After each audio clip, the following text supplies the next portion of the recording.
Okay, Jasmine here. I'm gonna give you a video update because this is gonna be a longer one and I just don't want to type that out. So I made a few notes, so I will reference them. That's why I'm looking down. Stay tuned. Alright, so I haven't updated in a few days, mainly because the Mayo Clinic is like a beast when it comes to testing. Like all these testing and dragging out, and it's exhausting. Okay, so every day I've been coming back to the hotel room and just crashing because that's the only way I know how to keep up with it. So I'm sleeping for insane hours and then waking up in the middle of the night, and y'all just have to deal with it. Anyhow, so update on health. Let's see, where are we at? Last you guys knew we were coming up to the Mayo jailbreak. It was awesome getting out of the hospital. Husband spent some good quality one-on-one time between the drive and then just being here in the hotel with me. It was nice to be together again.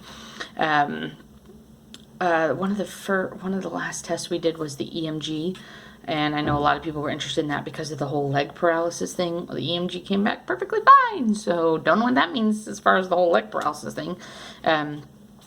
So the good news is it shows no damage, so whoop whoop. The also really good news is that I do have, predating this sickness, I do have type 2 diabetes, and so I did have neuropathy in my hands and feet, and I've been working really hard to try and stay ahead of that.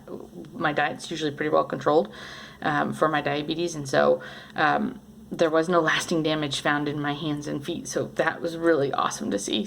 So it does mean that whatever I was doing prior to getting sick was working. So, and I do regular chiropractic care and keep a clean diet, and anyhow, I try really hard to stay healthy. Apparently not well enough. Okay, sorry. So the EMG came back clear, no lasting nerve damage. That was really cool. They did say anything that is like peripheral neuropathy based, like what Guillain-Barré would be one of those. They can't necessarily rule those out until they do repeat EMGs here in a few weeks to see, because sometimes it's too close to when you get sick first and then it shows later on. And so I guess those can't be completely ruled out, but I'm hopeful that nothing comes back and there's no lasting damage to nerves, because everybody needs nerves. I really am pretty grateful for that. So the other nerve, part of the nerve study they did was an evoked potential, which is like the speed that the nerve conduction is happening at, and that was pretty normal ranges as well. They found that like the N30 wavelength, whatever it was 0 on me, which is apparently a normal variant. So I'm they weren't worried, I wasn't worried either, so we're gonna go with it. They also did the EEG, which you guys saw my cool swimming cap on that one. EEG came back normal during wakefulness and couldn't actually sleep for them. You're supposed to sleep during the study. They told me to stay awake. I knew it was coming, so I didn't sleep. I also didn't sleep the 3 nights previously, so I'm a chronic insomniac and I didn't sleep. Surprise! But basically they said there was no seizure activity with that. The neurologist and I had talked about how the unconsciousness moments whenever I go unresponsive, they're pretty much always linked to the pain that I get in my leg when it goes spastic.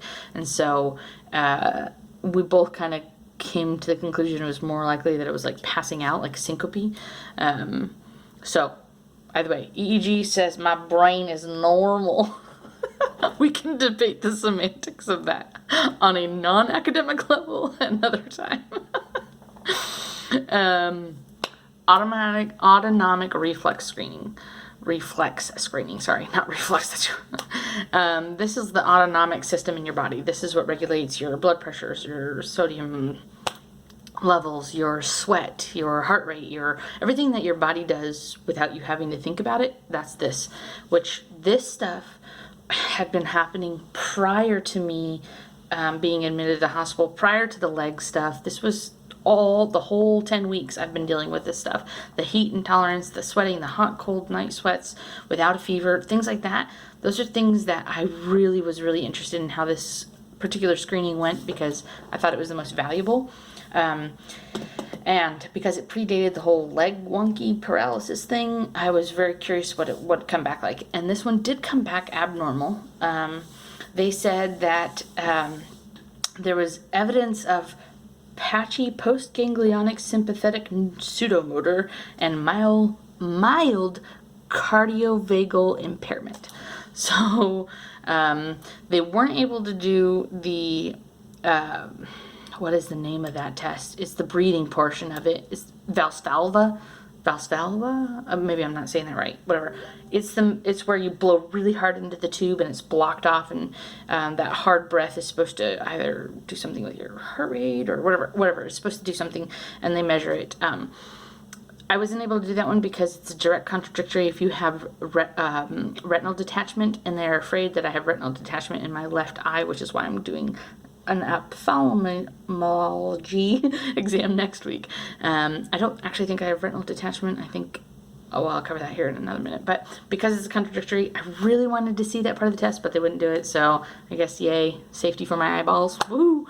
But that resting, they did note in their notes that I was tachycardic. Obviously, my heart's been awesome these days. So the increased heart rate was a problem in one of their responses for the reduced cardiac responses. They noted that because I was tachycardic, it kind of could explain how when I was doing their like specific breathing exercises, their whatever, it caused problems with that. So let's see what else. Looking at my notes. These findings can be, they said these findings can be seen in limited cholinergic neuropathies, but residual medications cannot be excluded. So I hadn't taken the medications that were contradictory to the test. So while I hadn't taken them for 2 days prior, some of them are longer acting, and so they had to put that in there to, mark that in there. Basically, at the very end of it, they said these symptoms don't explain the patient's symptoms, which I think that statement was more in regards to the leg paralysis, that all these autonomic things don't explain the leg paralysis. I know the neurologist who ordered these tests is the one who is driving all these, and his primary concern is the leg paralysis. While yes, my legs being paralyzed is very important for me to find out, I'm also curious about the full depth of the sickness, because this started 10 weeks ago for me, and sometimes I feel like that gets knocked off the wall, like that wasn't important. It was just the last couple of weeks and all the crazy symptoms with the leg, and that's the important scary stuff. And so while that's important and I am very concerned about it, I'm actually very curious about the beginning symptoms and why those are. I still think it's COVID, but I don't even care if somebody said it was another viral attack, not even put a name on it. I don't care. It's been 10 weeks of symptoms, not 2 weeks of symptoms. And so that's a big discrepancy into me. So I do think the autonomic reflex screening did show a lot of the stuff that I was struggling with before even going into the hospital. And so there's a part of me that's relieved that it's not just in my head. Because after so many tests coming back normal, sometimes you start to question yourself. And so those coming back abnormal was kind of like, okay, good to know. Now I need to know what caused it, but good to know. And so those findings do particularly explain the symptoms that I was having in the beginning of sickness, which was the whole, uncontrollable sweating, the hot, cold sweats, the tachycardic heart, the blood pressure, the unable to sodium regulate, the shortness of breath, exercise intolerance, heat intolerance. Oh my gosh. The dizziness, blurry vision, tremors, muscle weakness, all that stuff. Even the nausea and syncope technically can fall in there. Even the POTS-like symptoms can technically fall under there too. So kind of depends on the origin of the, dysautonomia type stuff. So I was very intrigued by those test results. That was good to see. The MRI, they took a closer look at the MRI of my brain that was down in Iowa. And it mostly showed a normal image, which is great. I got a normal brain, guys. But so they were able to rule out the major stuff, like a mass lesion or any of the weirdness with the sella or anything like that. Pretty average pituitary gland, nothing crazy, no optic chiasm or displacement of the cavernous sinus abnormalities or anything like that. So it came back as a clear image. What didn't come back clear, and probably noteworthy to some degree, was that I did have those minor T2 hyperintensities that I was mentioning earlier. They did say they weren't necessarily specific to anything, but that they were that they could be associated with small vessel changes or with people with migraine history, which I do have a minor migraine history, so maybe it's attributed to that, but small vessel changes also kind of leads to some of the more vasculitis type thinking with the whole COVID stuff, and so it could go either way on that. Either way, it's been documented, it's been noted, and they gave an actual reasoning for those T2 hyperintensities, which is good. I was glad for them to actually say that. There was another notable thing that nobody told me before, but on that MRI, they did find what is called a pineal cyst, which when I looked it up further, it can actually be kind of normal for people to have them, especially women. But that normal range is 2 to 3 millimeters or smaller. And that they did note that I had one that it was 7 millimeters. Now, anything above 5 is considered large. 15 is generally, and I say generally because I've seen other papers state that the symptoms start at anything larger than 5, but that 15 was definite marker of where symptoms begin. Anything 15 millimeters or larger are very symptomatic for patients. Mine is at a 7, so it's definitely out sort of the normal range of 3 or below. 5 or larger, 5 is larger, 7 is definitely larger than lower. So whether or not that's playing with the eye problems that I'm having, so they think retinal detachment. I don't actually think retinal detachment though. I'm thinking maybe this pineal cyst is playing more with the eye. But either way, I have an appointment with ophthalmology next week, and they're going to rule out retinal detachment versus maybe the neurologist said do bring up the pineal cyst because that will give them a good way to test the field of vision and stuff like that to help rule out whether or not the pineal cyst is actually playing a role in it or if it's something else. And so it was noteworthy enough to bring up so that we have it for the ophthalmology.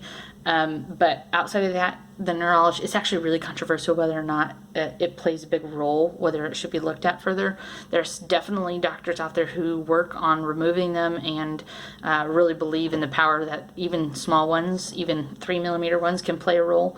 But they noted on the imaging, which is why this neurologist isn't putting too much focal attention on it, is they did note that in the imaging it doesn't restrict anything. There's no it's not pressing against anything or not, so it's literally just existing. So we'll see what that plays out like. I'll be interested to see what the ophthalmology department says about that one. So outside of that, they said small bilateral maxillary sinus mucus retention, either cysts or polyps. They were also visible. Again, that would kind of be more along the whole small vasculitis, small vessel stuff. So I would be interested to see in maybe retroactive studies for COVID whether or not that plays a role in it or not. But good to know, they're noted. Endocrinology. We did have an appointment with endocrinology, and endo pretty much has said they're taking a back seat, that the adrenal glands look good, it's not adrenal insufficiency giving me the fatigue, I don't have Cushing's, which was another thing they were possibly looking at. I do have all the classic telltale signs of PCOS, which is polycystic ovarian syndrome. I already knew this before. I was already diagnosed with it back in 2011, 13, something like that, whatever. I've been dealing with it for many, many years. It's definitely wreaks havoc on the body. I'm not dissing PCOS because all my sisters out there, they know PCOS can definitely like throw your body for some crazy loops. It definitely plays into the whole insulin resistance and the ability to lose weight and yeah, the male hormone surges in your body. I have a lot of those male hormone surges, so whatever, that's not really much we can deal with that right now. So it is, the important thing is it is not it's not a focal point of this acute care of what's going on right now with the health crisis. And so that was predated. Another thing that was predated that they noted was hypothyroidism. While it always looks good on normal tests for TSH, when you do the full thyroid panel, it always comes back as hypo. This does play a role in the fertility aspect of my care and some other things, but ultimately it's, again, not part of this whole crazy sickness that's going on right now. And then the last thing that they noted, which was a little bit more significant, was that there is a pretty elevated prolactin level still, and that's the hormone that does more like it works with breastfeeding and stuff like that, and other stuff. But my baby, she's 8 years old. Well, she's 8 years old this weekend. I'm missing her birthday. Oh my gosh. But that prolactin level being still elevated, she was concerned about it, is definitely something we need to keep an eye on, but that ultimately it is also not playing a role in what's actively going on with this sickness. And so she said, keep me in the loop. If they end up saying something is hormonal related or they suspect it, send to come on back, and she has no problem with that. But basically, if I want to seek treatment for the PCOS, hypothyroidism, or the prolactin levels, we can come back and deal with this after kind of craziness have calmed down. So that's kind of the goal. Hopefully all this comes down. And so probably the last element that I would bring up is the mental health part of this. Overall, pretty good. I am definitely feeling the bigger emotions. It's taking a toll on me. It would be remiss of me not to say that it did. I'm trying really hard to remain positive and to just be calm about it all and just kind of wait until we have more answers. I know I have a bunch of support from all over, between the support groups I'm in and between family and friends, and even my cat grooming ninja friends are supporting me. And so I have a very wide base of support around me. And so I feel very supported in this process. And so I'm trying to just rely on that and not get overwhelmed with all of this. And my husband's been absolutely amazing. And so I'm just trying to keep that in the focal point. One thing I did note is that in the neurologist's notes, he wrote down a statement. What did he call it? Functional weakness. Okay, so I went on a Googling spree. Probably shouldn't have done that, because basically functional weakness, from what I understand, is like it's all in your head and it's not actually a problem with the body. Like your nerves aren't damaged or there's not anything physiologically wrong with it. It's somewhere between the neurological and the psychiatrical, somewhere there. So basically you're cray-cray. And so not everybody knows that I had a pretty, I've had my own journey in the mental health world. Not a lot of people know, but several years ago I had to really seek some life-saving mental health care, and it was critical that I went, but it came at a cost, and the cost was definitely the stigma that I get from it now. And so while I'm trying to be relatively open about my mental health journey, there's definitely some tendencies within myself that I struggle with.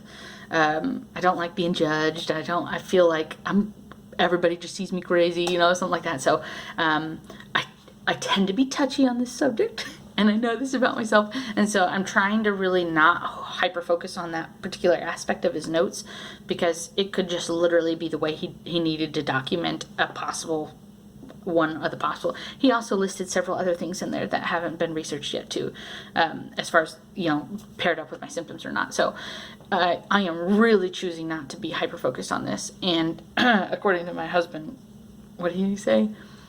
Defensive. I'm trying not to be defensive. I'm kind of defensive a little bit. I'm not crazy. Oh Lord, if I am crazy, please just swap my brain now. If this is all in my head, guys, I don't know what I'm gonna do. No.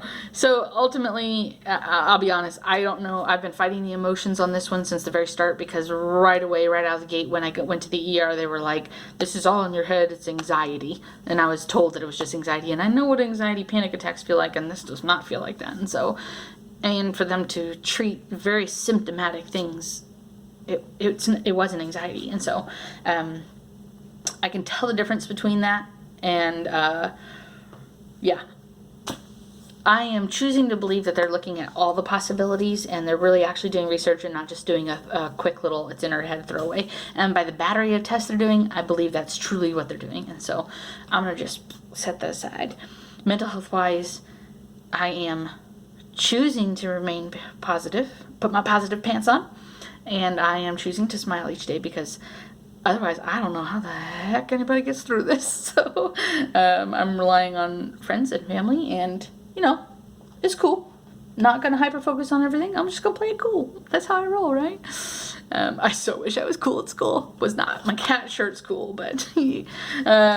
So, what else did they do? I'll set the mental health side piece. Evoked potentials came back as normal, which I think I talked about that, the N30 waves. MRI